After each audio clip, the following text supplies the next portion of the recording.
नमस्कार,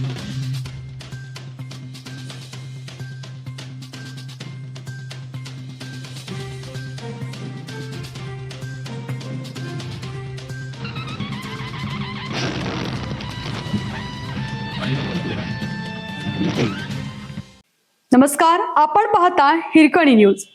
हिरकणी न्यूज प्रत्येक क्षण ताज्या घडामोडी आणि महत्त्वाच्या प्रत्येक बातमीसाठी नेहमी तत्पर. ठेवीदार उच्च न्यायालयात जाण्याच्या तयारीत.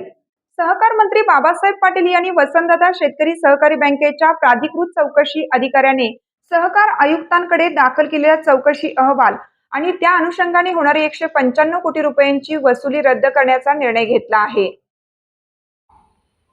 या निर्णयामुळे ठेवीदारांमध्ये तीव्र संताप व्यक्त केला जात असून याविरुद्ध वैयक्तिक व संस्थात्मक ठेवीदारांसह सामाजिक संघटनेचे कार्यकर्ते उच्च न्यायालयात जाण्याच्या तयारीत आहेत. सुरुवातीला संचालकांनी आणि नंतर सहकार विभागातील व्यावसायिकांनी बँक लुटली असून सहकार मंत्र्यांनी राजकीय सोयीसाठी या गंभीर गुन्ह्याकडे दुर्लक्ष केल्याचा आरोप ठेवीदारांकडून होत आहे. सन 2010 मधील वैधानिक लेखापरीक्षण अहवालानुसार या बँकेची सहकार कायदा कलम 88 अन्वये चौकशी करण्याचे आदेश देण्यात आले होते. सुरुवातीला तत्कालीन सहकार उपनिबंधक वसंतराव पाटील यांनी ही चौकशी सुरू केली. मात्र पुढे त्यांचीच बँकेवर व्यावसायिक म्हणून नियुक्ती झाल्याने हे काम कराड येथील ॲडव्होकेट RD रैनाक यांच्याकडे सोपवण्यात आलं.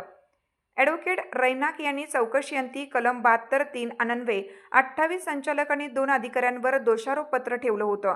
तसेच या 30 जणांच्या 101 मालमत्ता शोधून त्यावर दावापूर्व जप्ती बोजे चढवले होते. या कारवाई विरोधात संबंधितांनी पुणे येथील अपिलेट कोर्टात अपील दाखल केली. यावेळी चौकशी अधिकाऱ्यांच्या बाजूने उभे राहणे कायदेशीररित्या आवश्यक असताना तत्कालीन व्यावसायिकांनी बघ्याची भूमिका घेत दोषींना अप्रत्यक्ष मदत केल्याचा आरोप आहे. परिणामी पुणे कोर्टाने जप्ती बोजे रद्द करण्याचे आदेश दिले.